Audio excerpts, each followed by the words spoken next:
o que que nós temos aqui quando a gente vai ter uma explicação ali nos transtornos de aprendizagem, tá? Ou melhor, vou ler para vocês aqui no transtorno,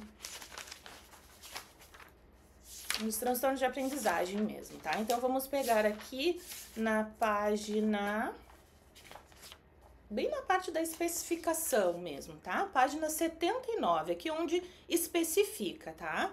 Ó, então, outra característica diagnóstica, bem no finalzinho da página aqui, ó, página 79. Outra característica diagnóstica fundamental é de que as dificuldades de aprendizagem estejam prontamente aparentes nos primeiros anos escolares, na maior parte dos indivíduos.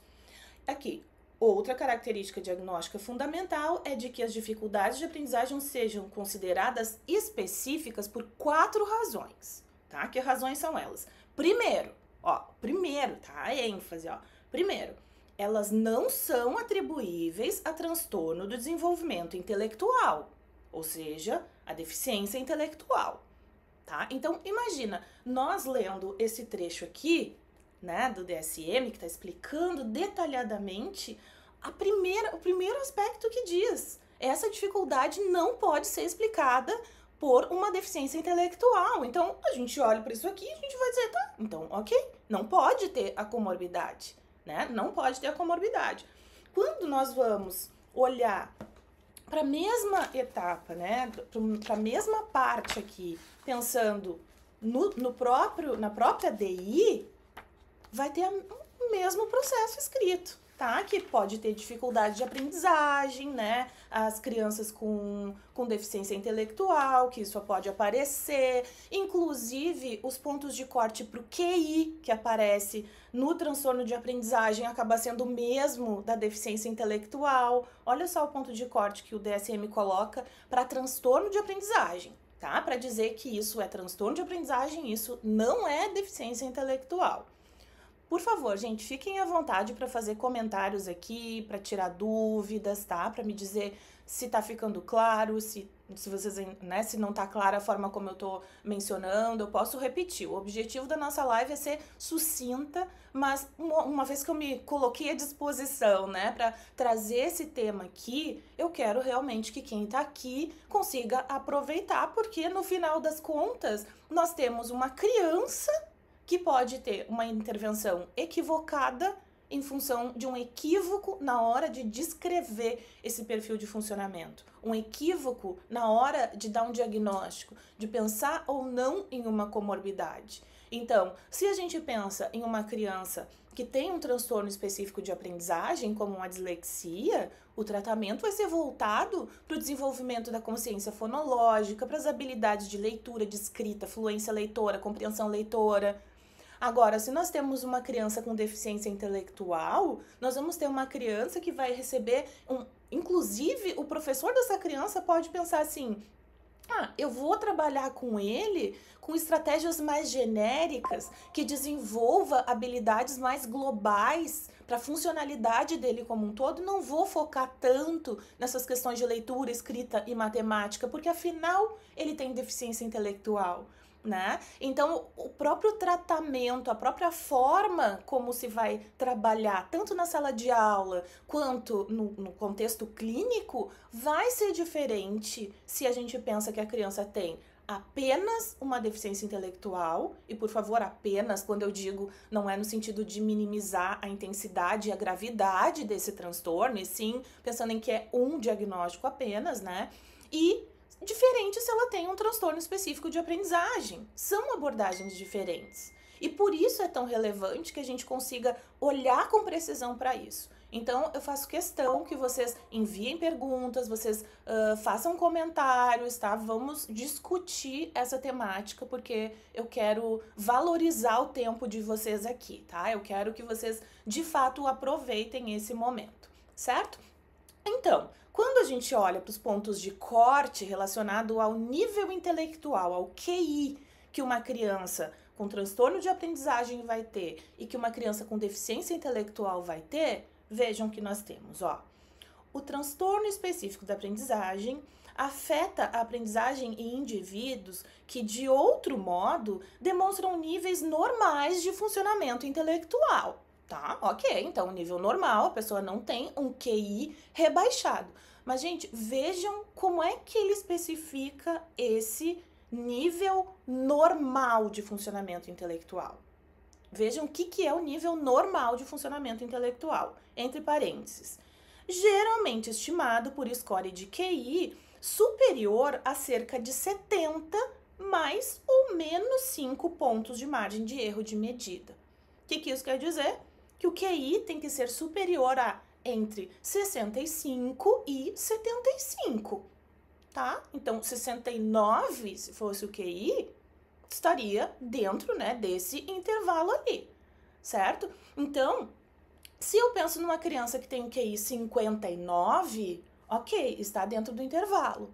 Agora, se eu penso numa criança que tem um QI 67, ou melhor, a do 59 está fora do intervalo, né? Mas se eu penso numa criança que tem um QI 67, ela está dentro desse intervalo, tá? Ela está dentro desse intervalo.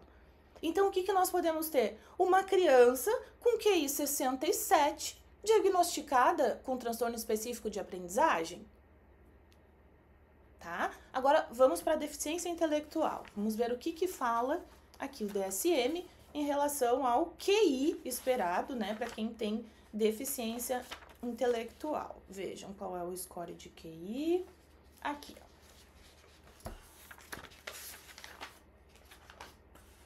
Agora eu estou, então, na página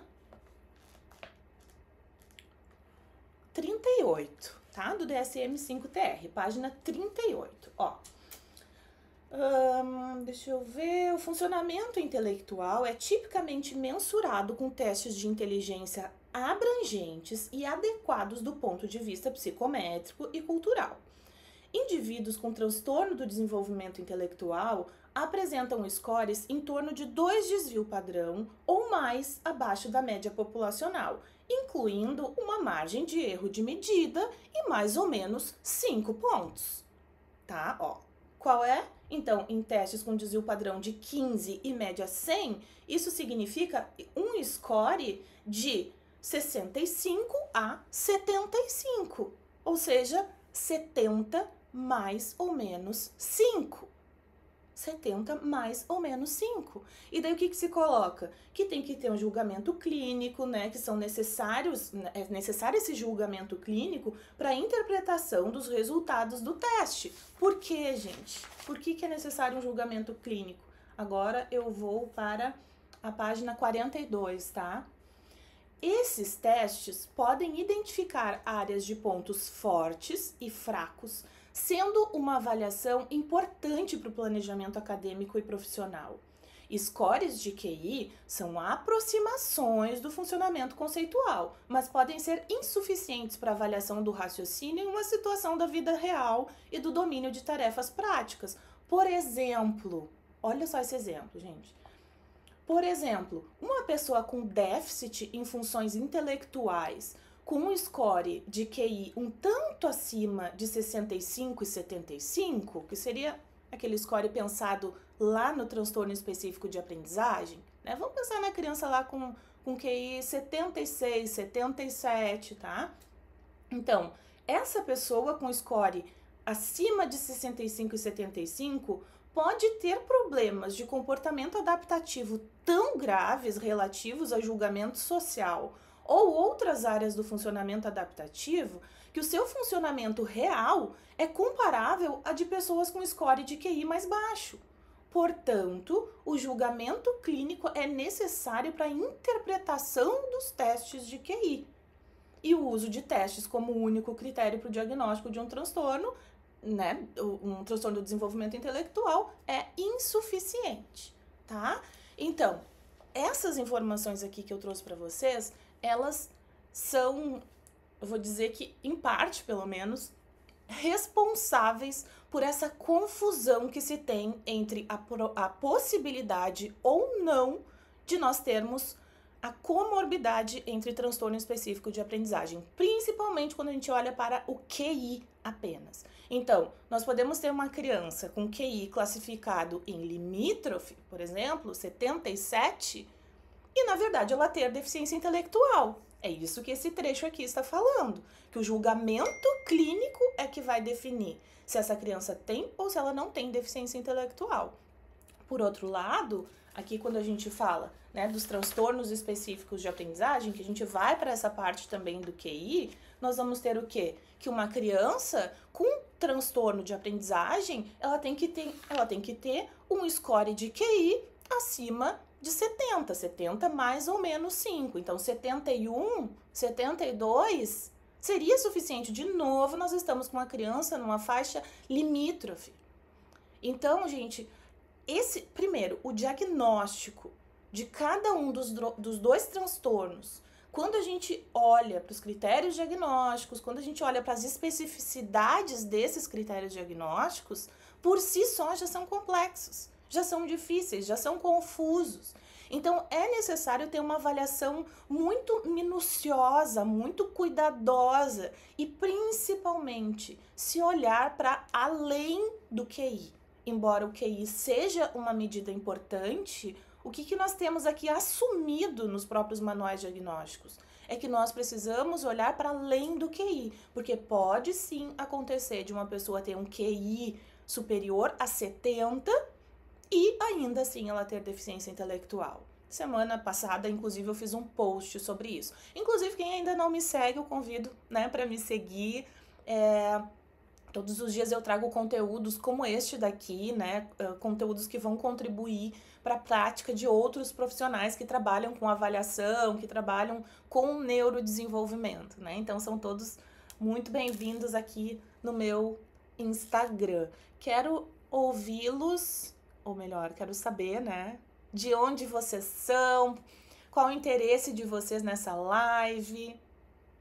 Até agora nós falamos, né, de que durante muito tempo era oficial essa definição, né, de que se a criança tem dificuldade de aprendizagem e ela tem um QI rebaixado, ou ela tem um diagnóstico de deficiência intelectual, logo as dificuldades de aprendizagem são explicadas apenas pela deficiência intelectual. Inclusive hoje, os manuais diagnósticos colocam que se a criança tem uma dificuldade de aprendizagem, um dos aspectos que a gente precisa olhar primeiro é a deficiência intelectual e entender o quanto que essas dificuldades de aprendizagem são atribuíveis ao transtorno do desenvolvimento intelectual, ou seja, a deficiência intelectual, tá? Então, nós fomos vendo alguns trechos aqui do DSM que deixam muito confusa essa ideia.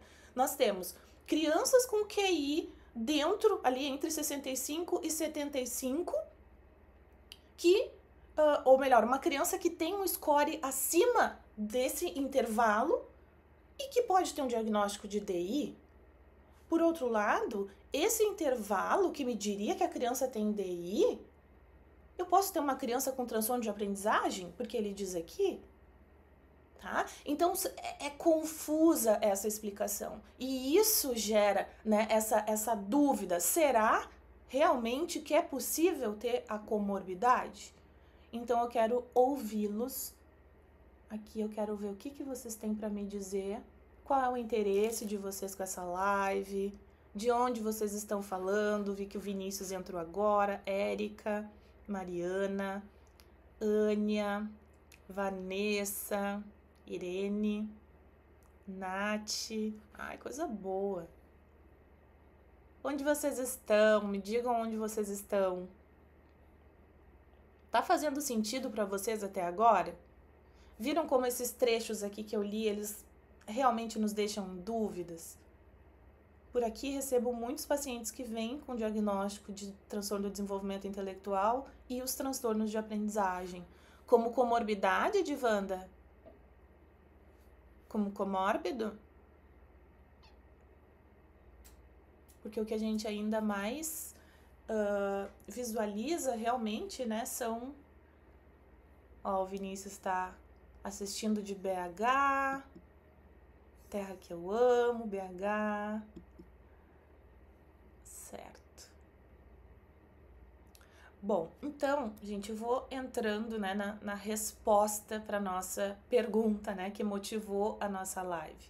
Ó, a Priscila tá colocando que o olhar clínico bem fundamentado dos critérios diagnósticos para além do QI são fundamentais. Isso mesmo.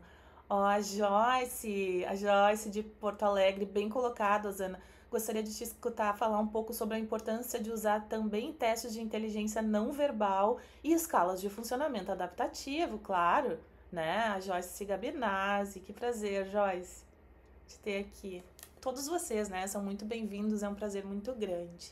Bom, então, gente, o que nós vamos entender? E aqui é óbvio que eu vou puxar a brasa pro meu assado bem puxado, né? Porque aqui entra muito a importância da avaliação neuropsicológica, para a gente conseguir ver, no nosso caso, é ou não é uma comorbidade? Primeiro, gente, ao mesmo tempo que o DSM faz essa lambança aqui, nos deixa na dúvida se pode ou se não pode, nesses trechos que eu li para vocês, ele é muito direto, quando ali na etapa de diagnóstico diferencial, ó, eu tô na página 84 agora, tá? Diagnóstico diferencial, transtorno do desenvolvimento intelectual. Então, eu tô falando dos diagnósticos diferenciais para transtornos de aprendizagem, tá? Transtorno de aprendizagem. O que eu tenho que olhar para diferenciar, para entender se isso aqui realmente é um transtorno de aprendizagem ou se isso aqui é outra coisa? Que outras coisas podem ser? Variações normais do desempenho acadêmico, transtorno do desenvolvimento intelectual, né, a deficiência intelectual, dificuldade de aprendizagem devido a alterações neurológicas ou sensoriais, enfim, né, entre outros. Aí, quando a gente olha para o transtorno do desenvolvimento intelectual como um diagnóstico diferencial, olha o que o DSM fala, gente, muito claramente, ó. O transtorno da aprendizagem difere de dificuldades gerais de aprendizagem associadas a transtorno do neurodesenvolvimento intelectual, porque as dificuldades para aprender ocorrem na presença de níveis normais de funcionamento intelectual. Isso é, um score de QI de no mínimo 70 mais ou menos 5. No mínimo 70 mais ou menos 5. O que isso significa, gente? Entre 65 e 75. Gente, uma criança que tem um QI 65, ó, ocorre na presença de níveis normais de funcionamento intelectual. Isso é score de QI de no mínimo 70 mais ou menos 5, tá? E daí olha o que a gente vê aqui.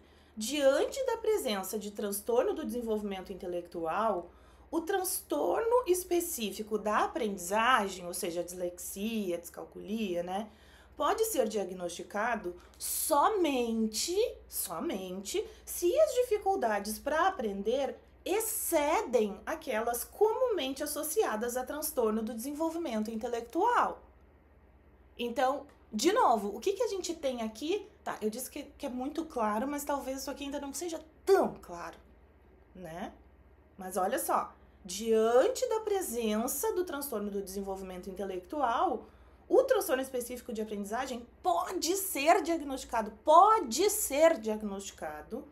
somente se as dificuldades para aprender excedem aquelas que são comuns ao transtorno do desenvolvimento intelectual. Então, nós temos o transtorno do desenvolvimento intelectual, nós temos as dificuldades inerentes ao transtorno do desenvolvimento intelectual, mas essa criança tem dificuldade de leitura, de escrita, de matemática, além daquelas que a gente vê no perfil dela de deficiência intelectual.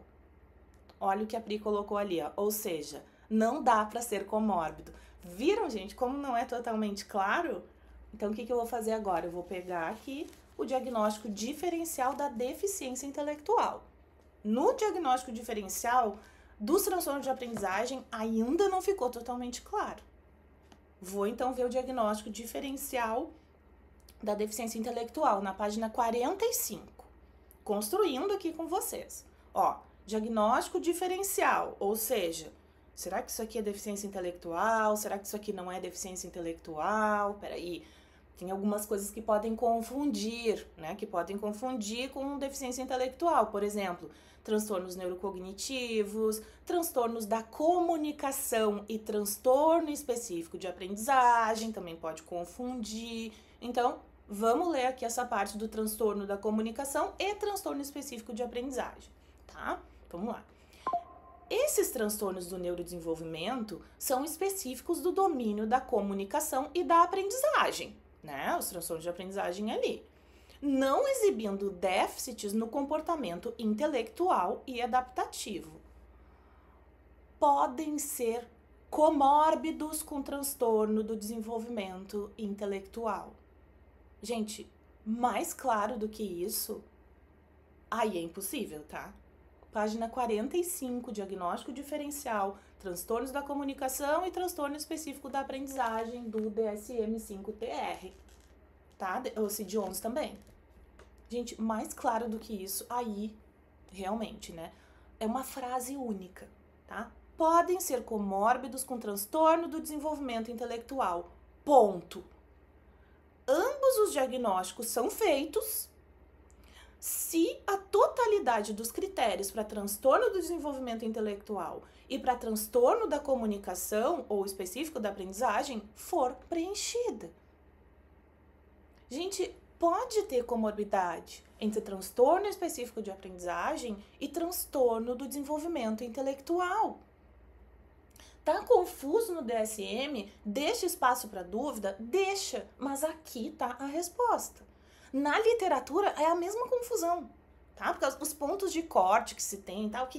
Como que é? Será que o transtorno, a dislexia realmente é um transtorno específico? Será que a descalculia realmente é específico?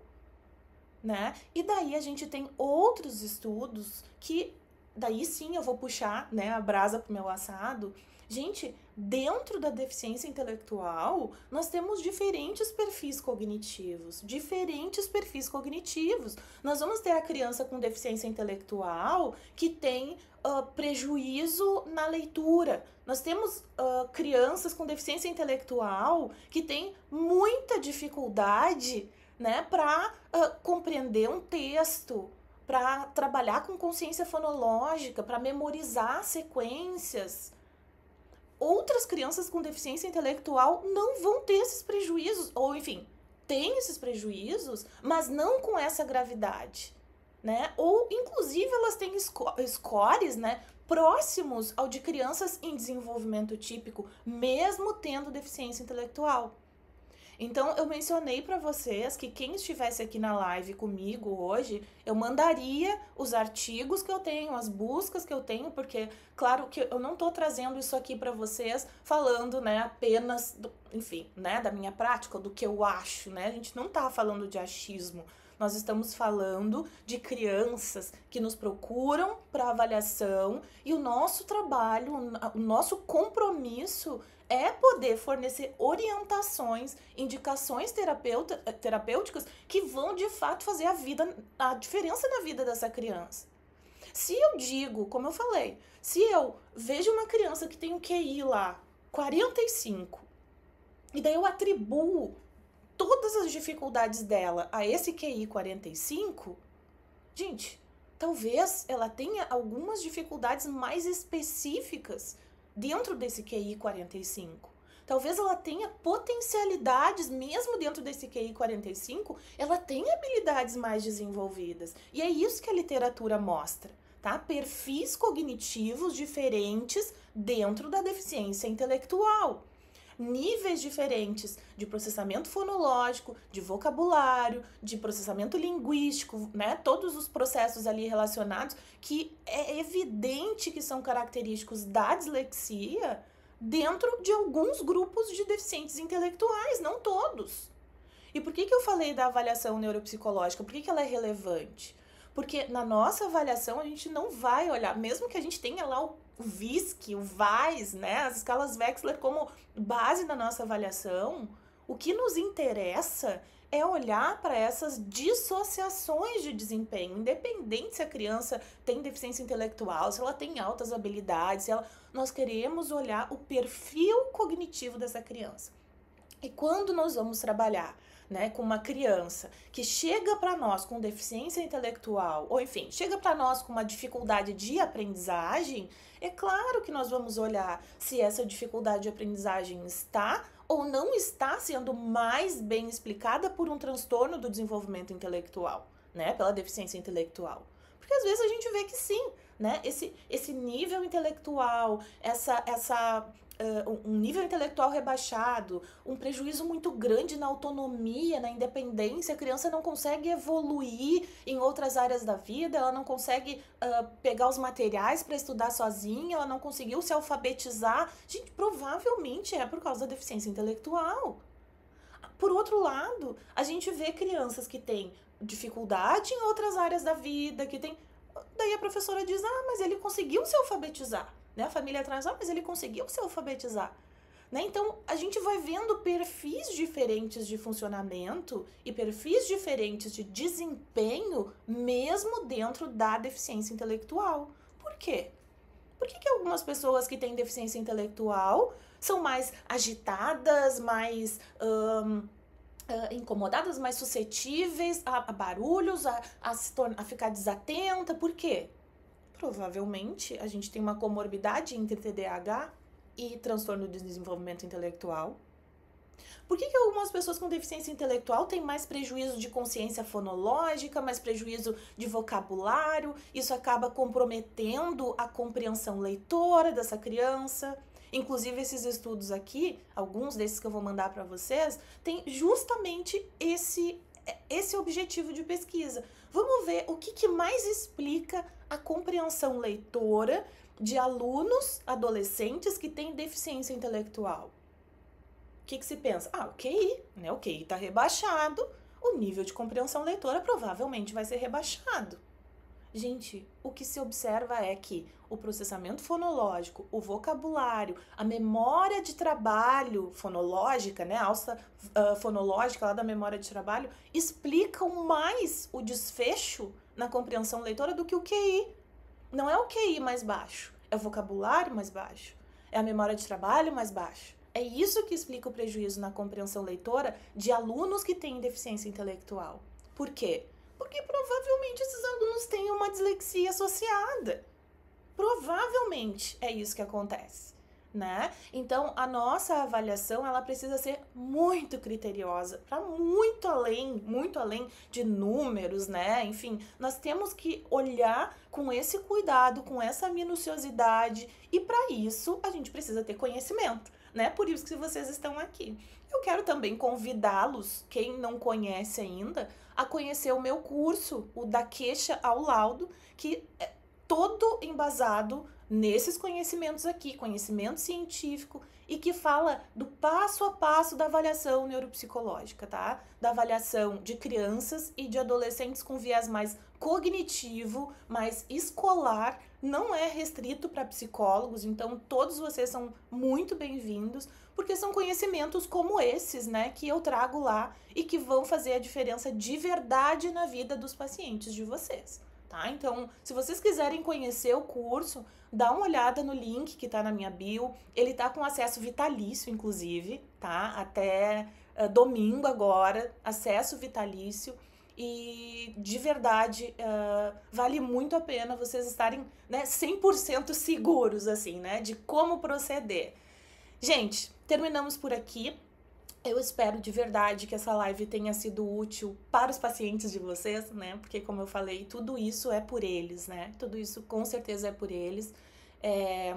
Continuem acompanhando minhas postagens, meus stories, né? Porque é um prazer para mim poder compartilhar conhecimento, essas curadorias, né? Porque vocês acham que eu nunca tive a dúvida, né? De se pode ou se não pode ter comorbidade? Eu recebia casos de psicopedagogas assim, ó. Eu te mandei para avaliação porque eu quero saber se ele tem ou não tem dislexia, por exemplo.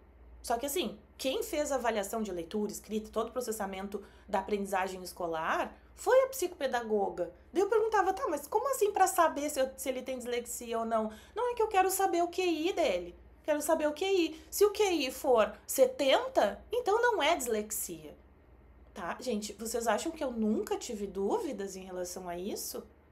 Tá, é claro que eu tive. Então, eu precisei estudar, eu precisei entender isso aqui, eu precisei ir para literatura, né? Então, eu tenho um prazer muito grande em poder divulgar isso para vocês, em poder compartilhar, porque, novamente, no final das contas, quem vai se beneficiar vão ser as nossas crianças, né? E esse é o meu objetivo por aqui, tá bom? Então, terminamos por aqui. Obrigada para quem conseguiu comparecer. Me mandem lá no direct, eu estava na live, e daí eu mando para vocês os artigos que eu tenho, né, selecionados em relação a esse tema. Tá bom? Um beijo grande e seguimos, né? Seguimos em contato.